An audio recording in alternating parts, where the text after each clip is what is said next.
I was sort of in the mood to chat about my favourite movies. I'm not a massive film head, but there are certain movies that really do it for me. Often it's to do with the atmosphere that they create and the world that they put you in, that kind of appeals to me and my preferences, as bizarre as that sounds. But also the narrative is really important, and of course I've got to really like the characters. So I won't bother trying to explain the plot of these movies because I will just miss out really important information, and I'm really bad at reciting stories.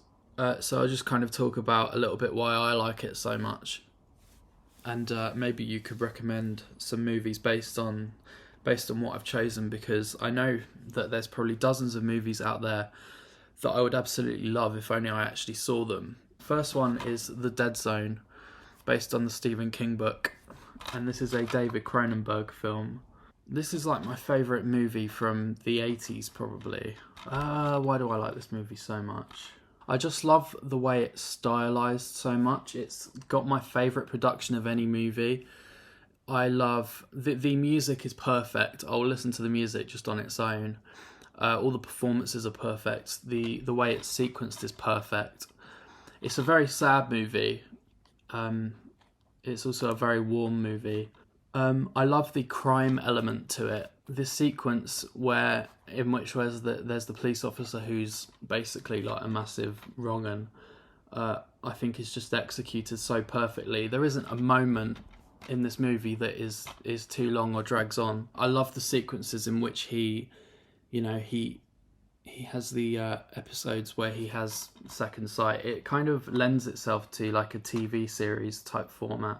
There's a really fantastic bit of location in this movie, which is probably the most iconic image of the film, which is this tunnel that you see. This is an old 19th century tunnel in Niagara Falls. And it's famous because it's called the Screaming Tunnel, and it's allegedly haunted.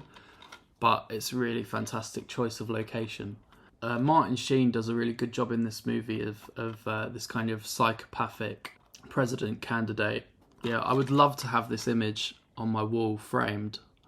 It's one of my absolute favourite movie posters. I think it's absolutely one of the best Stephen King adaptations, because there's a lot of really dodgy ones. And it's nothing like any other David Cronenberg films. A lot of his stuff's far more surreal, but this is very, I don't know how to describe it. It's horror, but also very warm. And all the characters are really likeable. I think it's probably one of Christopher Walken's best movies that he's ever done. Absolutely perfect. 10 out of 10 movie. Probably top 3 movie of all time for me. You can't always explain why you like something. It's just every moment of it interests you and looks beautiful as well. And the thing with that movie and all of these other movies is that, I don't hardly have any attention span, and I often have to watch movies in like 3 or 4 parts because I just, lose interest in it and then don't really fully commit to paying attention to it. But I pretty much, with all of these movies, even if I just started watching it for 5 minutes, I'll probably always end up watching it all the way through to the end, because they're just the movies that interest me the most. Okay, this one is really obvious. The Shining. My brother has this on 4K, but I've still got the original DVD release from the early 2000s. I'm not sure how a movie about a guy attempting to kill his wife and child can be so immensely comforting, but this movie certainly is. I think there's something about the location of the outside shots, but also about how spacey and huge all of the interior shots are. And this is like the most overanalyzed movie of all time. There's a nice little documentary on here by Stanley Kubrick's daughter. I kind of chose this in conjunction with the Room 237 documentary, which is a really, really intriguing documentary where they talk about the various hidden layers to the film, all the various hidden meanings that are kind of in the subtext. And it has like really mysterious kind of head-scratching music. But I will watch that as well over and over again. That really fascinates me, that documentary. Although some of it is a little bit far-fetched, like some stuff in there is just like really ridiculous, kind of overanalyzed. They even say that you can see Kubrick's face in the clouds at the beginning of the movie and stuff like that, kind of looking into it a little bit far. Yeah, so this was the European version of the film, and in America they got about 15 minutes extra footage, and I've seen that version, and I just think that this version is far more snappy. You don't need the extra footage at all, really. It just kind of takes away from it having a little bit extra. I think Kubrick thought that Europeans were more intelligent and didn't need the extra footage. I'm not sure how I've managed to watch it as many times as I have without getting bored of it, really. I've actually seen some of the props from this movie at the Stanley Kubrick exhibition. Okay, something very different now. We've got Submarine. This is a really funny, kind of subtle comedy movie that follows the life of kind of adolescent, and it's all sort of told through his eyes. It's really funny. He kind of becomes obsessed with his parents' relationship and tries to sort of intervene, and he's also obsessed with how he manages his relationship with his girlfriend. It's funny in such a unique way, but it's also a really unique, I guess it's kind of a hipster film, a lot of people would say. It's produced in a very unique way, directed by Richard Ayoade. Everything about it is genius. This is like another top 3 movie of all time for me. Maybe these first 3 are probably my top 3 movies. All the characters are super likeable, like Graham the Ninja and Lloyd Tate. Yeah, it's very funny. The songs by Alex Turner are really beautiful as well, and it's got a really good score. And a lot of the establishing setting of the movie is like really idyllic for me. It's all filmed in Wales. Okay, this is the last Stephen King movie, I promise. Misery. This is quite similar for me to The Dead Zone for me. It's like a thriller that's set in the winter, and for whatever reason that is just something that is a quality that I always desire in a movie.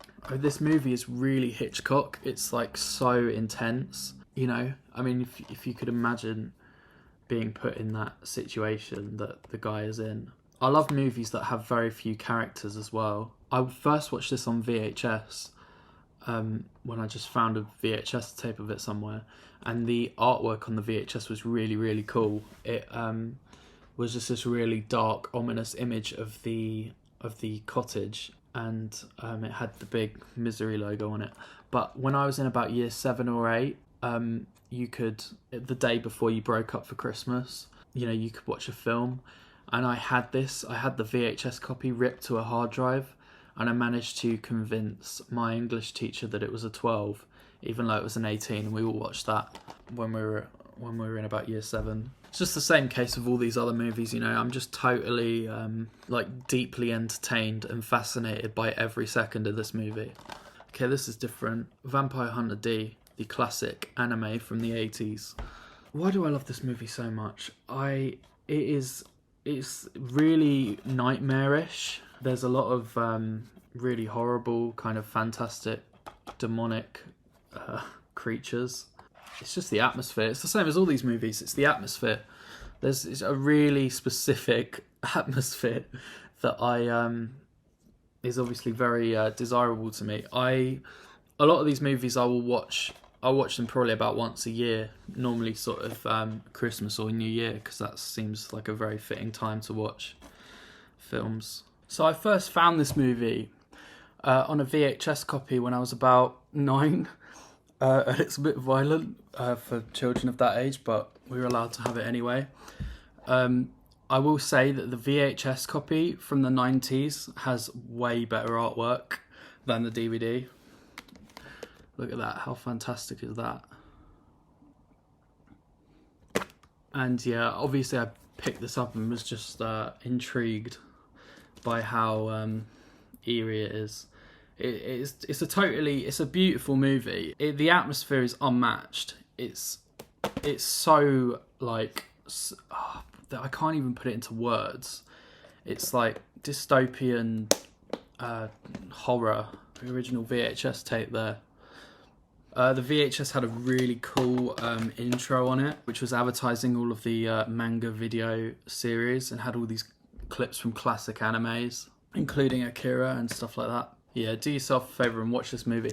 I would like to get it on Blu-ray, but the trouble with that is that they've, for whatever reason, they've redubbed it, and the new dub is nowhere near as good as the original. I, of course, went and got the soundtrack on vinyl. This has never been reissued. I don't think it's ever even been released anywhere but Japan when it very first came out. You know, I love this movie so much and I love the music. I just thought, you know, got to get the vinyl. So this cost about 3,000 yen, which equates to about 20 quid. So it's quite a affordable record, really. I was pretty happy getting it.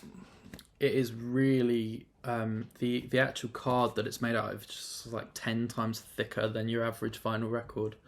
But they, you know, I suppose a lot of people like buying Japanese records because they're so much higher quality. Really beautiful gatefold picture in really fantastic condition. I love the font of the logo at the top there. So yeah, there are no images from the anime itself on the record. You just have these sketches of the characters. Some real mystical music on this soundtrack. Okay, very different. Now, Trainspotting. This is just one of the most classic, cult classic British movies ever. It's weirdly funny in parts. There's like kind of a really strange sense of humour that this movie has. You know, with the scene with the bed sheets or the scene with the baby on the ceiling and stuff like that. A lot of people think it's like worse than real life, and they've said like, "Oh, I've come off drugs like loads of times. I've never seen a fucking baby crawling on the ceiling." Yeah, it's Trainspotting. It's iconic. Love it. I love how much this movie encapsulates kind of the Britain in the mid-90s, both with its soundtrack and just kind of culturally. It really does. It's kind of like the movie version of like a Britpop album, you know? Yeah, it's quite a full-on movie. It really is quite graphic in parts. A lot of people really like this movie, but like my mum, for example, says that she really liked it when it came out, but she'd never watch it again because it's quite disturbing. And I, of course, have the soundtrack, which I will talk about in my next vinyl video. Yeah, there's something really grim and depressing about Trainspotting, but same as like many of these, same as all the other stuff, it's like it should be depressing, but it's like the most comforting thing in the world for me. I don't know why. Maybe just because I'm really familiar with it and I don't know, it just does it for me. Next up, A Clockwork Orange. I went and saw this at the cinema on its 50th anniversary last year, and it's always intrigued me. I've always kind of been a fan of it. It was brilliant going to the Stanley Kubrick exhibition and seeing all the making of material for this movie. As is the case with pretty much every Kubrick movie ever, it's like it would be the best thing in the world to see some of the outtake material, but of course I think Kubrick would just destroy everything that wasn't needed for the final movie, so you're never going to see it. Yeah, it's almost in the same vein as Trainspotting. It's kind of weirdly funny in parts, but of course, you know, many people find this movie to be very disturbing. You know, in a way it's got a weird sense of humour about it. I kind of weirdly have a weird association to this movie because there's a guy that's in this movie who later played Darth Vader, and when I was like 15 I used to go to the gym with him, which is quite bizarre. So he would always be there, but it's the guy that played Darth Vader in all the classic Star Wars movies, and so weirdly I associate this movie with that because he's in it. What else have I got to say about this movie? So yeah, there's a scene in this movie, right, where he goes to the record shop just before that really famous sex scene, and it's like this really sort of modern place. It was called the Chelsea Drugstore, which was this kind of really trendy place on the King's Road in the 1960s, and now it's McDonald's, which is mildly depressing. Okay, so this one, after Trainspotting and Clockwork Orange, I thought I'd go for something a little bit more light-hearted. And this one's kind of cheating a little bit because it's not a movie, it's 3 short movies, but I had to include it because they are that special and important. The classic Wallace and Gromit movies, they're just the greatest animated short films, or just animated films in general, of all time. They are just the best. I was having a chat a little while ago with someone about how The Wrong Trousers and Close Shave actually have a really ominous atmosphere. There's something about the the classic film 35mm or whatever it is print that kind of has this sort of eeriness to it, but also there's a real sort of dark, foreboding vibe about some of it. We were saying, like, I watched this movie when I was like 3 years old, and I never realised how like fucking eerie a lot of it is, particularly The Wrong Trousers. But there's, it's no surprise how this is like, how Wallace and Gromit are kind of the phenomenon that they are, and have become like the most successful British characters of all time. Yeah, these movies are just utterly masterful. They are.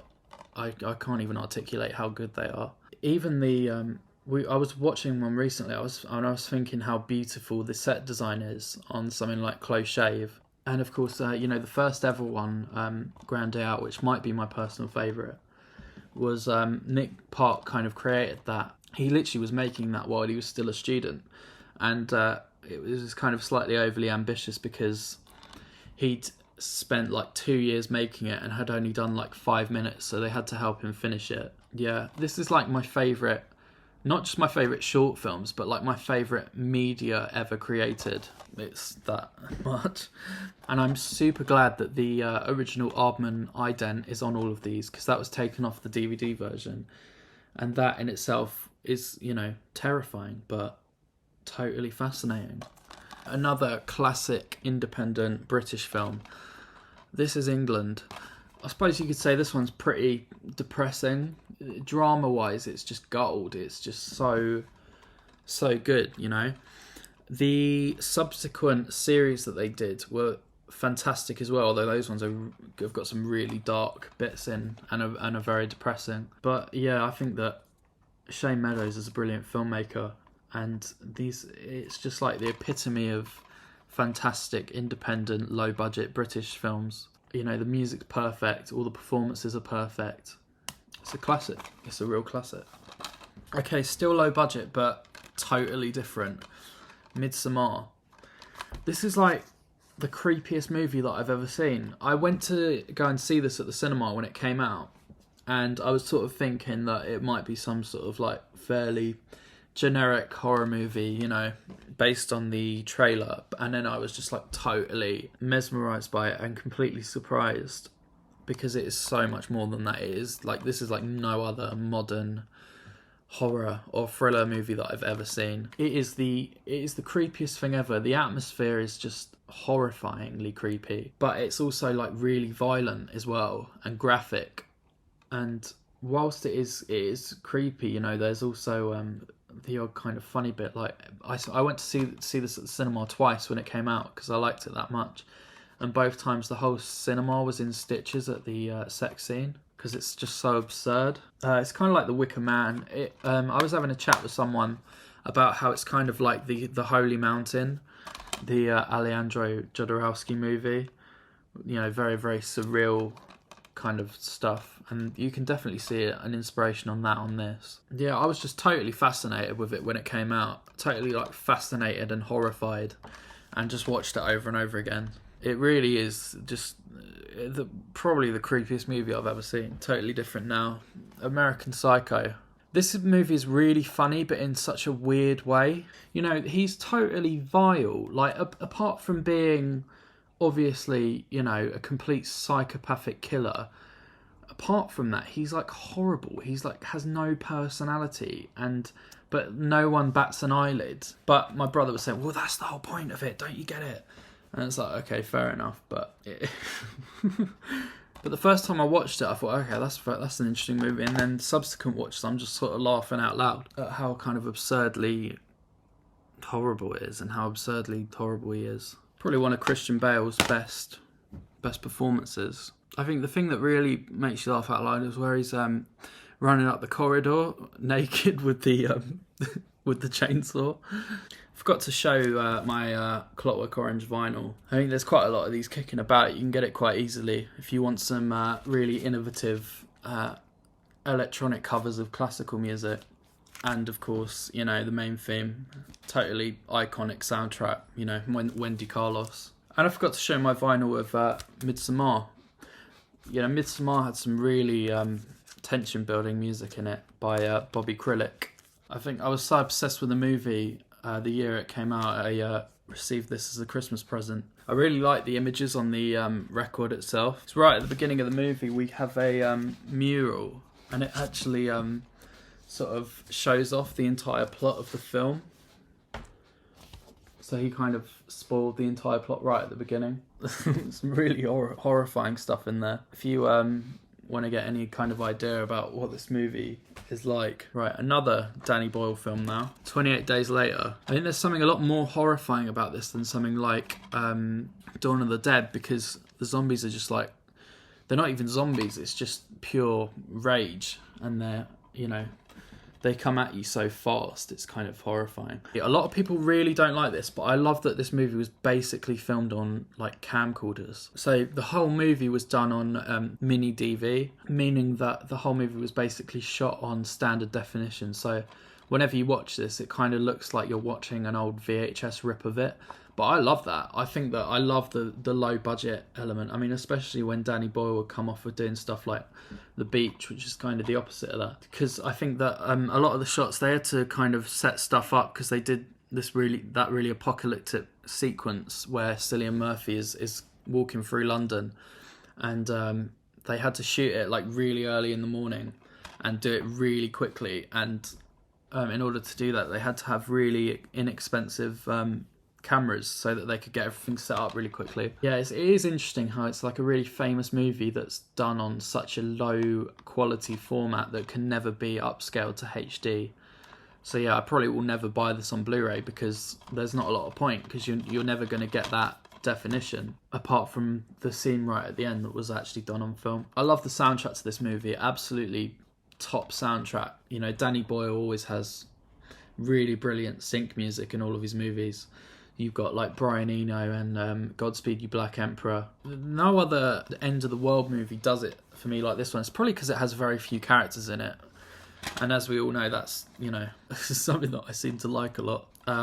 This reminds me of doing film studies in sixth form, where we would just do absurdly violent movies all the time. And this isn't even like one of the really bad ones. You know, it's sad in parts, but it's also kind of a hopeful movie, because, you know, it's got quite a hopeful ending. And the actor that plays Hannah is the worst actor ever, you know, some of the worst acting I've ever seen in a movie. But it wouldn't be 28 Days Later without it. I could not imagine 28 Days Later without the actor for Hannah being terrible. Yeah, it's probably by far my favourite end of the world movie, or apocalyptic movie, or whatever. Next up, Whiplash, another movie that has very few characters in it.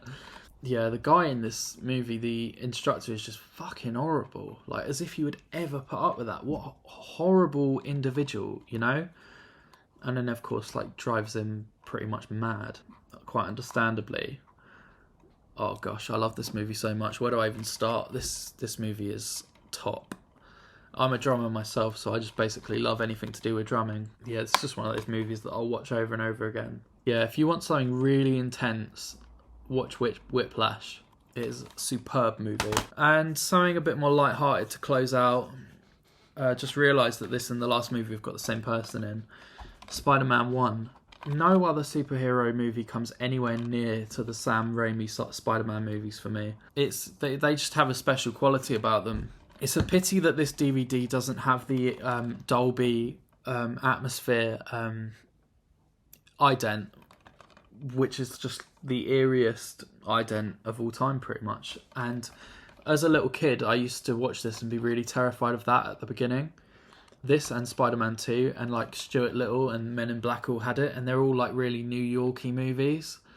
And I watched them when I was a toddler, so I kind of really associate them all together, like being the same movie somehow. They've all got like a very similar sort of atmosphere. I just love the early 2000s-ness of this movie. There's it kind of reminds me of like Drake and Josh. The reason why I like Drake and Josh so much is that there's just all these really bizarre little jokes that are almost always told by background characters. if you like that sort of show, you'll know what I mean. But the Sam Raimi Spider-Man movies very much have that as well. There's just this kind of weird sense of humour about it, and the music is phenomenal, of course. Danny Elfman. It's a shame that this doesn't have a better cover, really. This is part of the box set that comes with all three. 2 as well is, of course, obviously a masterpiece as well. But yeah, 1 is... I just picked 1 because it's probably my favourite. Obviously, Willem Dafoe is fantastic in this movie. Tobey Maguire is Peter Parker, even though he was like, you know, playing a 16-year-old, even though he's clearly like 28, you know. Of course, all adds to it. And yeah, that's it. That is my favourite movies of all time. I really hope that you can recommend me some more movies that are in the same vein as those ones, because those ones are all very special to me.